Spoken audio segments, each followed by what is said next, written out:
주시는 하나님 말씀 보겠습니다. 신약성경 로마서 2장 1절에서 11절까지 말씀입니다. 신약성경 241쪽에 있는 로마서 2장 1절에서 11절까지 말씀입니다. 우리 찾으셨으면 같이 합독하겠습니다. 준비 시작. 그러므로 남을 판단하는 사람아, 누구를 막론하고 내가 핑계하지 못할 것은 남을 판단하는 것으로 내가 너를 정죄함이니 판단하는 내가 같은 일을 행함이니라. 이런 일을 행하는 자에게 하나님이 심판이 진리대로 되는 줄 우리가 아노라. 이런 일을 행하는 자를 판단하고도 같은 일을 행하는 사람아, 내가 하나님의 심판을 피할 줄로 생각하느냐? 혹 내가 하나님의 인자하심이 너를 인도하여 회개하게 하심을 알지 못하여 그의 인자하심과 용납하심과 길이 참으심이 풍성함을 멸시하느냐? 마다만 내 고집과 회개하지 아니한 마음을 따라 진노의 날 곧 하나님의 의로우신 심판이 나타나는 그날에 임할 진노를 내가 쌓는도다. 하나님께서 각 사람에게 그 행한 대로 보응하시되 참고 선을 행하여 영광과 존귀와 썩지 아니함을 구하는 자에게는 영생으로 하시고 오직 담을 지어 진리를 따르지 아니하고 불의를 따르는 자에게는 진노와 분노로 하시리라. 악을 행하는 각 사람의 영에는 혼란과 공고가 있으리니 먼저는 유대인에게요 그리고 헬라인에게며 선을 행하는 각 사람에게는 영광과 존귀와 평강이 있으리니 먼저는 유대인에게요 그리고 헬라인에게라. 이는 하나님께서 외모로 사람을 취하지 아니하심이라. 아멘. 오늘 말씀은 심판을 인식하는 믿음의 세 가지, 이렇게 제가 말씀의 제목을 이렇게 달아놨습니다. 제가 최근에 본 유튜브 중에 조금 마음에 담는 그러한 글귀가 하나 있었어요. 어느 아주 유명한 대학교 이제 교수를 마감하고 연세가 105살이나 된 노학자지요.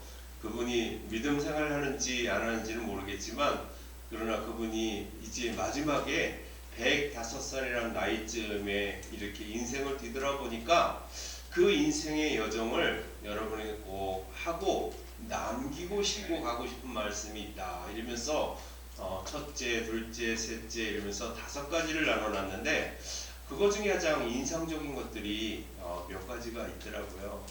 첫째는 그가 학자로서 이제 많은 저서 그리고 학술회 그리고 많은 그러한 것들을 남겼는데 인생이 105세라고 하는 나이를 이렇게 들여다보니까 내 주변에는 이제 내 아내는 이미 이 세상에 없고 홀로 남겨졌더라는 거예요. 그리고 인생의 여정을 이렇게 뒤돌아보니까 남는 게 무엇이냐 이렇게 내 스스로를 질문하게 되어지면 그 첫째가 바로 이런 생각이 든대요. 내가 만들었던 많은 저설했던 책들 또 학술 논평들이나 학술지나 심포지엄이나 이런 다녔던 것이 기억에 하나도 안 남는다는 거예요. 그럼 무엇이 남느냐? 추억이 남는다 이렇게 말하더라고요. 그래서 여러분 지금 열심히 살고 있는 여러분에게 당부하고 싶은 말이 있는데 그것이 뭐냐?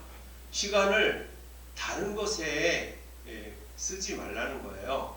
내가 마치 세상에 내가 하는 일이 이 세상에 나 아니면 안 돼 라고 하는 생각을 가지고 살아가고 있다면 그건 착각이라는 거예요.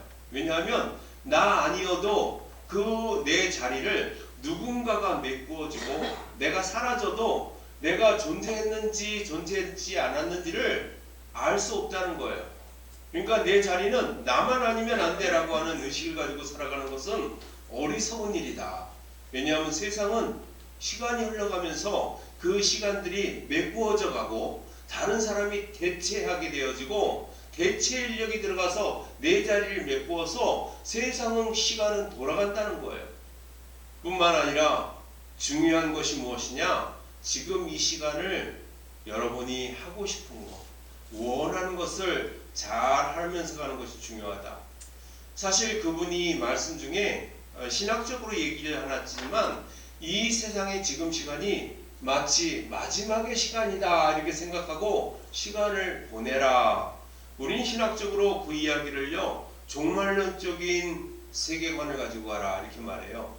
종말론적 세계관, 이게 뭐냐 하면 내일 주님이 오신다라고 생각하고 오늘이 마지막이라 생각하고 내일 주님이 오시는 그날을 맞이할 때 후회가 없는 삶. 아멘. 내가 하나님의 자녀로 살아가면서 제가 후회가 남지 않는 이 하루를 보내겠습니다. 이렇게 다짐하면서 보내라는 거예요. 아멘. 여러분, 그분은 말은 신학적인 의미를 부여하지는 않지만 큰 깨달음이 있는 말이에요.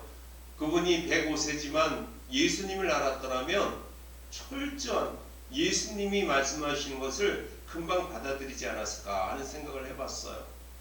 여러분, 심판을 인식하는 믿음, 하나님은요 언젠가 우리 앞에 나타나시고 그분께서 우리를 심판하실 거예요.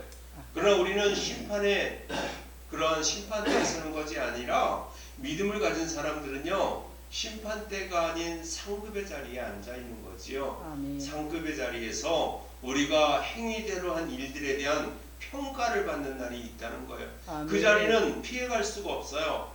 믿지 않는 자들은 심판의 자리, 다시 말해서 심판의 자리로서 징벌을 받지만 우리는 상급의 자리로서 상과 그 다음에 우리의 삶의 행함에 대한, 다시 말해서 우리가 돌아본 삶의 여정을 이제 하나님 앞에 상급을 받는, 그래서 그것을 받는 자리가 되어진다는 거지요. 아멘. 그것이 다른 거지요. 어떻게 하면 우리가 그 심판의 자리, 상급의 자리에서 믿음을 가지고 잘 설 수 있느냐 하는 거지요. 사도 바울은요 로마에 살고 있는 많은 그리스도인, 특별히 그 그리스도 안에 들어가 있는 사람들은요 유대인도 있고 헬라인도 있고 이방인들까지 섞여 있어요. 유대인과 이방인이 이렇게 섞여 있는 그러한 무리가 그 안에 있다는 거죠. 오늘 말씀을 가만히 보면 9절과 10절 하반절에는 이제 환난과 곤고가 있는데 첫 번째 유대인에게 있고 헬라인에게 있다 이러면서 9절에도 하반절에 나와 있고 또한 10절에 하반절에도 두 번씩이나 나와 있어요. 이 순서적인 의미를 유대인과 헬라인이라고 한 까닭을 유대인을 앞세우고 헬라인을 이방인들을 뒤로 놓은 까닭은 선의 때문이 아니라 우선순위 때문이 아니라 여러분 연례가 없다는 거예요. 유대인이든 헬라인이든 유대인이든 관계없이 해당되어진다는 거예요. 그게 선행되어지든 뒤에 있든 앞에 있든 똑같다는 거예요.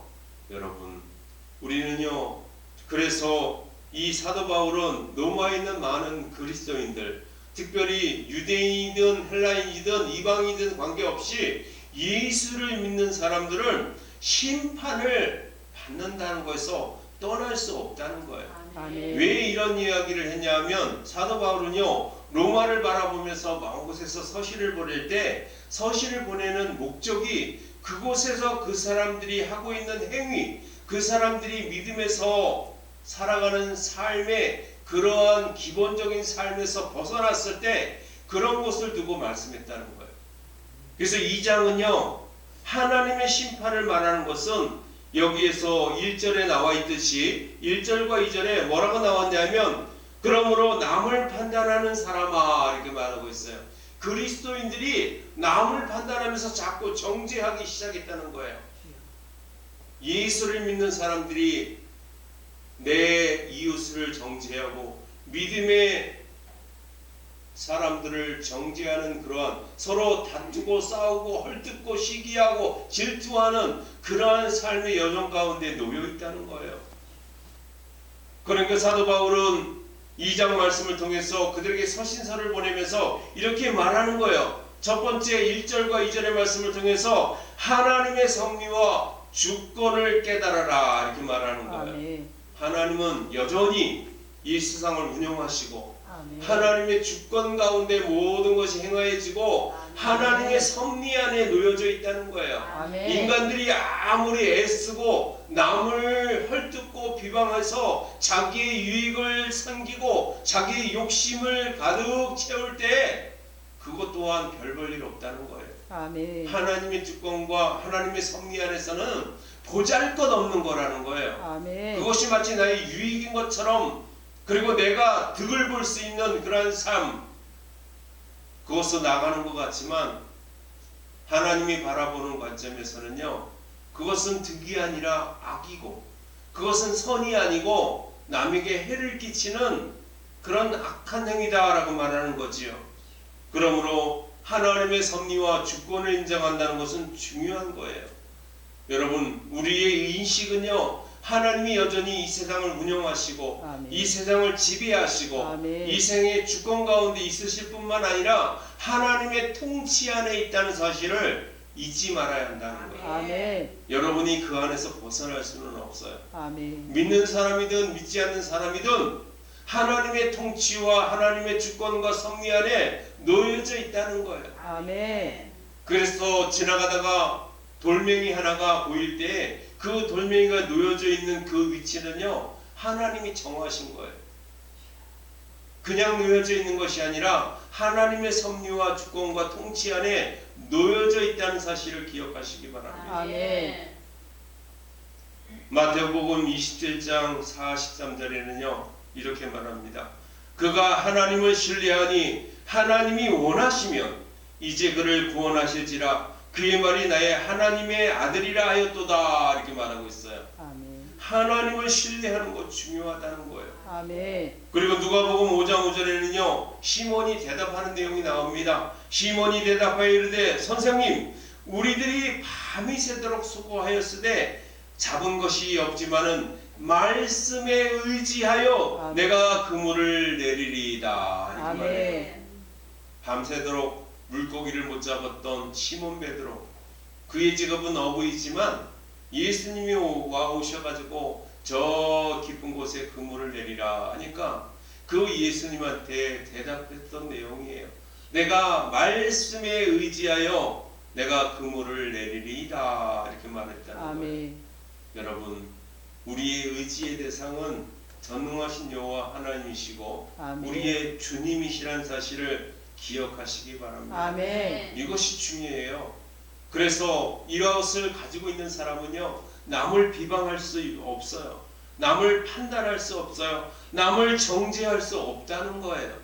여러분, 그런 생각이 들거든 주님을 빨리 인식하시는 저와 여러분 되기 바랍니다. 아멘. 두 번째 교훈은요, 바로 3절과 5절 말씀입니다. 3절과 5절 말씀을 뭐라고 말하냐면, 이런 일을 행하는 자는 판단하고도 같은 일을 행하는 사람아, 이런 일을 행하고도 똑같은 일을 반복적으로 행하고 있다는 거예요. 그래서 하나님의 심판을 피할 것이라고 생각하느냐는 거예요. 하나님의 심판에서 피할 수 없다는 거지요. 이 세상을 지으신 하나님이 심판하시면 그 심판대에서 벗어날 수 있는 사람이 어디 있겠느냐는 거예요. 그러면서 혹 내가 하나님의 인자하심이 너를 인도하여 회개하게 하심을 알지 못하여 그의 인자하심과 용납하심과 길이 참으심이 풍성함을 멸시하느냐. 이건 뭐냐면 하나님께서 용서해 주시고 회개할 때 용서해 주시고 그 회개할 때 하나님이 그 죄를 인자하심으로 그를 용납하심까지, 그리고 끝까지 참으신 그 하나님, 그 하나님을 너 진짜 알지 못하느냐, 이렇게 말하는 거예요.